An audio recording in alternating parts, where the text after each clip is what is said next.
What becomes insane if you think about it for too long? The unimaginable vastness of the universe. Size. I am unimaginably large compared to an atom. But I am so small I'm less than a billionth of a grain of sand compared to the universe. Words. Like, if you think about a word for too long, it just begins to sound funny.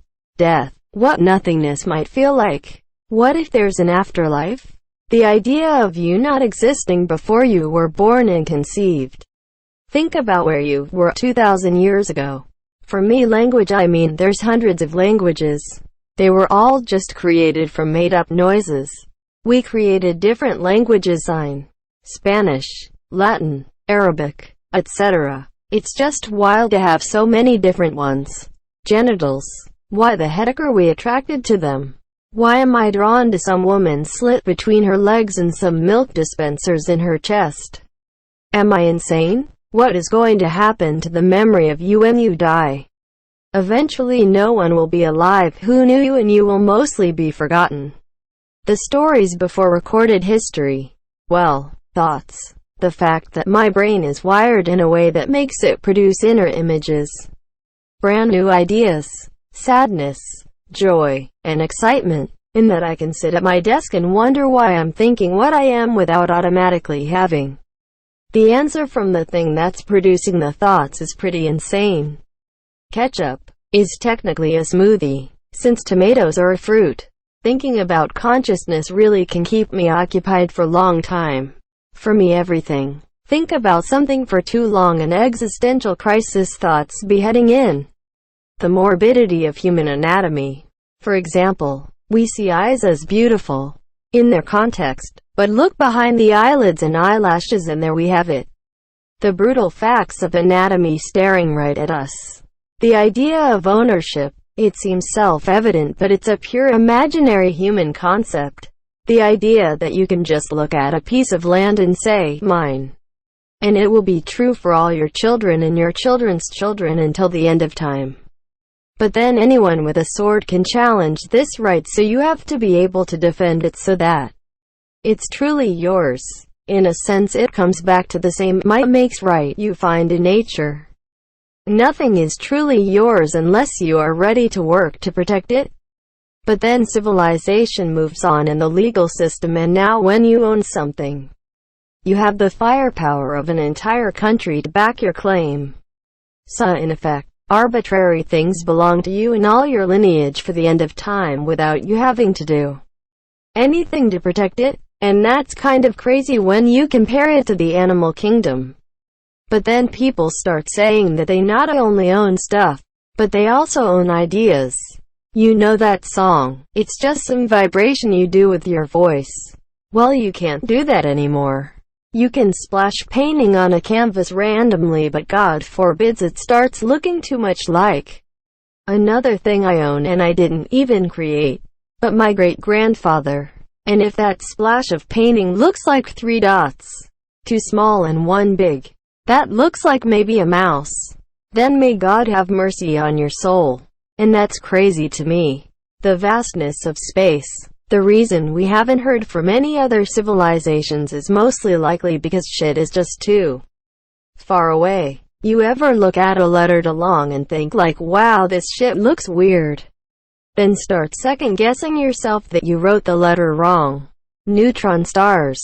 The concept of money. Like we've just collectively decided that certain pieces of paper and metal have some imagined value. Absolute silence. Existence. Not just of our own, but of everything. Sure, there's a big universe and stuff. But what about before that? And then before that? Why does anything exist at all? My guess. It's one big fuck-off simulation. It's the only thing I can think of that satisfies that we suddenly exist hypothesis. The fact that we are each a culmination of the universe pondering its own existence. There's this immensely huge universe, yet something has to be beyond, right? The universe contains everything that exists, but everything can't be everywhere, right? So beyond the farthest star, past the furthest rock, even after the farthest atom, what is there? Is it just infinite nothing? But what would nothing look like? We spend most of our lives getting up to go do something we do not enjoy. School, work, chores, etc. I'll just write some common paradox. This comment is false. Or, all French are liars. FYI, I am French. I'll let you guys think about it. Some facts about the human anatomy. Like the length of all arteries and veins in our body is about 60,000 miles, 100,000 kilometers. Also, the length of the DNA in a single microscopic cell is almost 3 meters. The fact that there are colors in this world we don't know about yet. There is a hole in the earth that consumes water at an alarming rate. Scientists have dumped items ranging from GPS devices to thousands of ping-pong balls. GPS signals were lost and the ping-pong balls never showed up anywhere. Scientists have no idea where the hole goes and where the massive amounts of water that go into it every single day actually go. Edit, I was wrong, it is not a hole. It is called Devil's Kettle Falls and is in Lake Superior. I think. Therefore I am. The concept of society, life, how airplane wings work. Most people have absolutely no idea how they work and it blows their mind when I tell them. Basically there is a thing called Bernoulli's principle where if a liquid moves at a velocity its pressure drops. So the top of an airplane wing is longer than the bottom. The air like splits when it hits the leading edge of the wing but meets up on the trailing edge. But the air on the top traveled a further distance to get there, so it was faster, which means its pressure is lower. Higher pressure on bottom, lower pressure on top. Due to the way it is, the wing basically gets sucked up. Source pilot. What really happens when you die? I've thought something like, if I die, do I float in a dark abyss forever?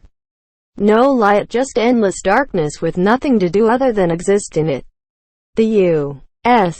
health insurance industry. The fact that some things in our body happen without us knowing and our brain knows to do those things without us knowing so. The thing that baffles me the most is the concept of consciousness. Dancing. Why do we like to watch people moving their bodies in weird ways? Why do we like moving our bodies in weird ways? Pregnancy and childbirth. We spend money on garbage bags just to throw them in the garbage.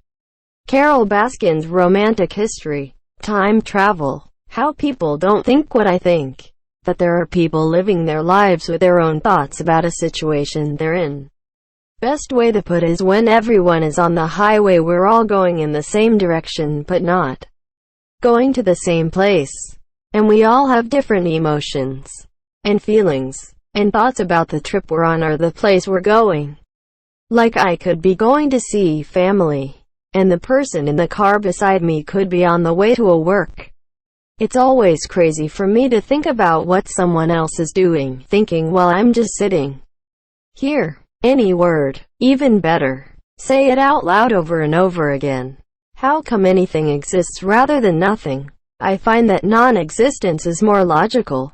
That Mercedes have 3E which pronounce differently.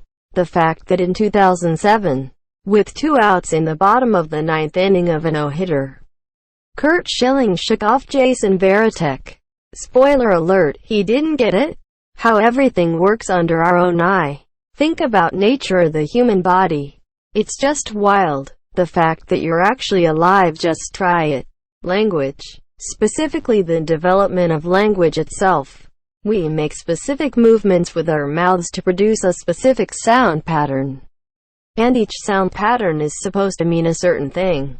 We make that sound pattern to another human. And ideally they understand that sound pattern X represents a specific thing.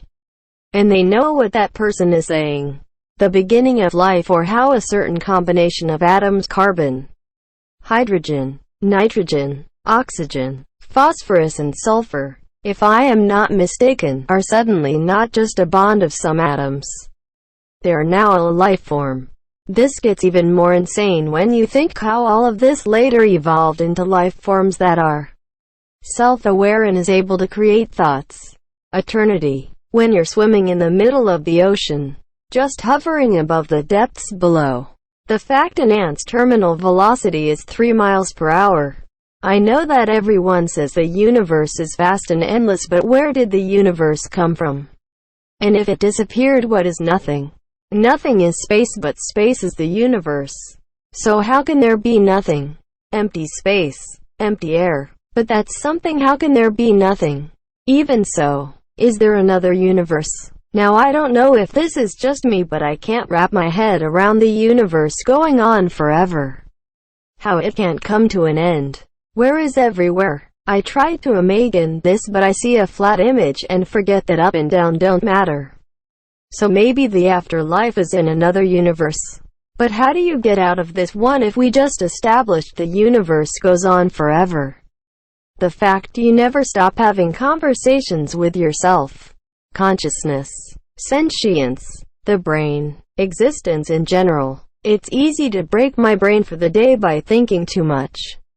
The universe. Birds can fly, but flies can't bird. America's social and economic systems. The U.S. healthcare system. We pay more, per capita, than any other country for healthcare that is worse by any objective measure. The only way to spell incorrectly correctly is to spell it incorrectly. Welcome to my personal little mindfuck. Locks. Teach yourself to rekey your home's locks in 5 minutes like I did on YouTube.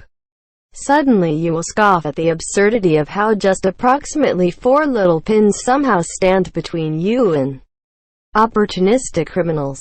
Sex. The more you think about what it is, the more you realize it is pointless and unfulfilling.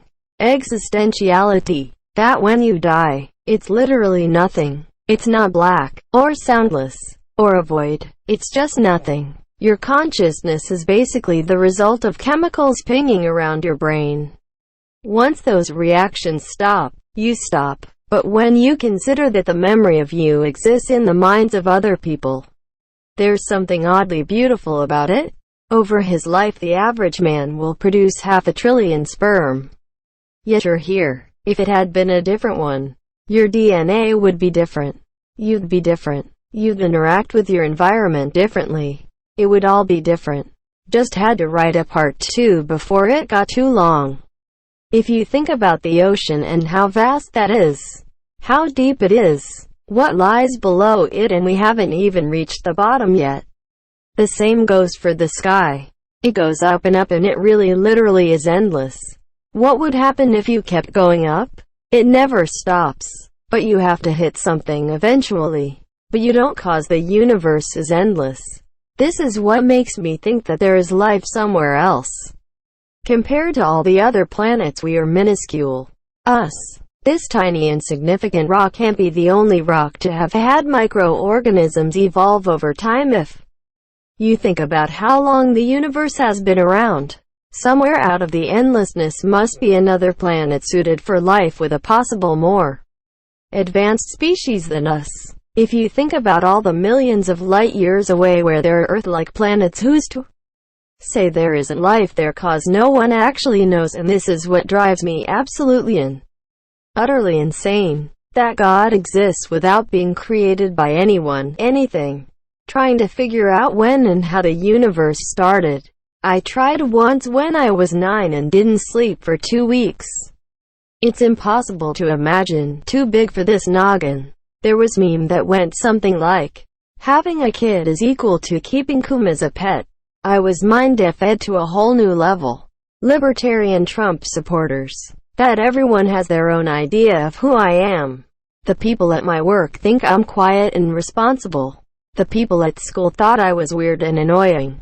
My mom thinks I'm loud and happy. My dad thinks I'm very feminine and girly. My friends think I'm funny and chill.